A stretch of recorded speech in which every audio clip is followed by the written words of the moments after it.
International retail giant Walmart continues to reel from charges of corruption and ongoing global protests against its labor practices. The New York Times published the latest in a series of explosive revelations of how Walmart de Mexico spent millions bribing Mexican officials so it could build on prime real estate across the country. The investigation focused on how the company opened a store in Teotihuacan, close to an ancient pyramid of cultural importance to the local townspeople. Residents would fight for months to stop the store's construction. At protests and hunger strikes, they pleaded with Walmart not to desecrate their heritage. Decíamos, tenemos que detenerlo, porque no, Teotihuacán no es un triunfo de nadie. But evidence unearthed by the Times shows Wal-Mart de Mexico conquered Teotihuacan with more than $200,000 in bribes. Payoffs were authorized to buy an altered zoning map and a compliant mayor. Meanwhile, when Walmart's leaders in the United States were confronted with credible evidence of serial bribes in Teotihuacan, they did nothing to alert authorities. In the statement posted online, Walmart said their own investigation into the matter is still ongoing, but they are taking steps against corruption.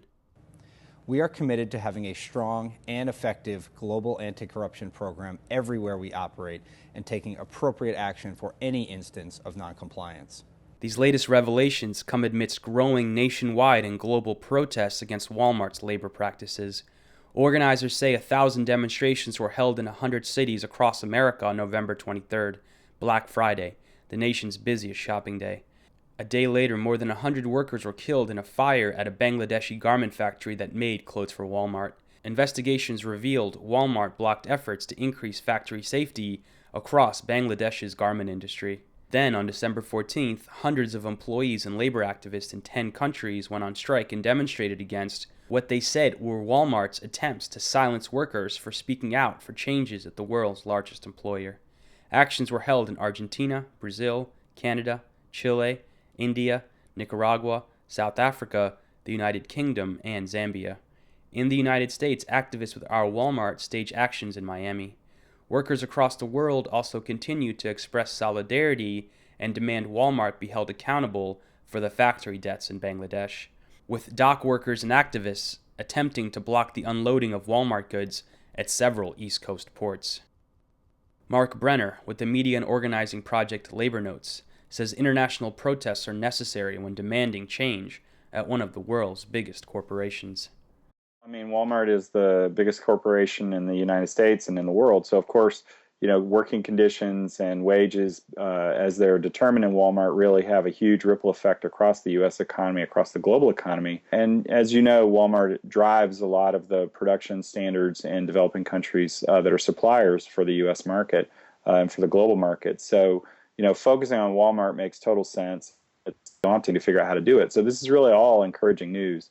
What I think we're seeing in the U.S. retail stores is kind of a sort of back to basics organizing strategy that really was embedded initially in our labor laws in the 30s, but really fell out of favor after collective bargaining and getting contracts signed for majorities of workers in various workplaces became sort of the norm, which is that, under U.S. labor law, you have the right to act with your coworkers collectively to defend yourselves, to exercise your rights on the job, and to do that with or without a contract. You don't have to have a union contract to be able to do that under the National Labor Relations Act. And so what we're seeing at Walmart is really kind of the effort to expand this organizing strategy into non-union shops like Walmart and use it as a way to demonstrate to workers that they do have rights, that they do have the ability to act collectively, that they can organize to make their work lives better.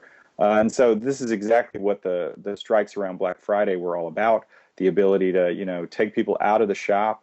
And let's be honest, the numbers were not very big. And we're talking about 150 people maybe around the country who walked off the job.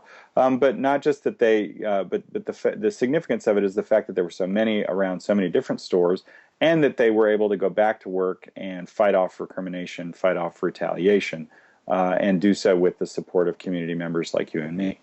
So that I think is sort of what's really important about the U.S. story. But as you said, it's really connected to a global picture here, because in the United States, we're also doing work to try to force Walmart to take responsibility for the fires in Bangladesh and the Tazeen factory where they had 112 deaths in November. One of the worst factory fires in recent memory. This company was producing for Walmart. Walmart has yet to take any responsibility for it, and it's resulted in some really interesting alliances. Like here in the United States, you're seeing anti-sweatshop activists connecting with longshore workers and other union people to try to stop Walmart goods from getting unloaded. There was a big demonstration in Port of Elizabeth, New Jersey, on Tuesday, and then there was a similar protest on Thursday in Charleston, where they stopped the unloading of a ship with Walmart cargo that was coming from Bangladesh to try to get them to recognize their responsibilities as a purchaser of the products from this factory where there was this horrible fire, which was entirely due to negligence and factory supervisor abuse. And you link to the third piece, which is really all about the way that Walmart as a global company has been going around throwing its weight around its decisions of where it locates its stores. And, this goes, they throw their weight around in legal ways, but as we know from the case in Mexico, they also do it with plenty of illegal methods.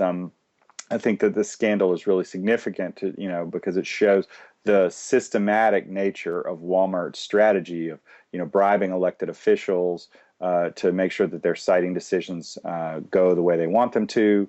Just essentially trying to skirt and sometimes just openly flout the law, whether it's in Mexico or the United States, both of which, this is breaking a series of U.S. and Mexican laws.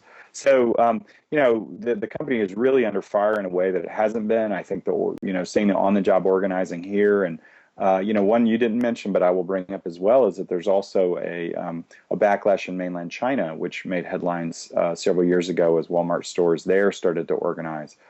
There's been a push back against some sort of abusive behavior on the part of Walmart managers in China, which has gotten some international solidarity efforts going, which I think is just really highlights the way that organizing around Walmart has become a kind of a strategic approach for activists in a number of different sectors, just because it's such a massive corporation and it really is setting standards here at home and all over the country, all over the world. Workers and activists say protest strikes and demonstrations will continue until employees collectively have input in how Walmart is run. Reporting for The Real News, this is Jessel Noor in Baltimore.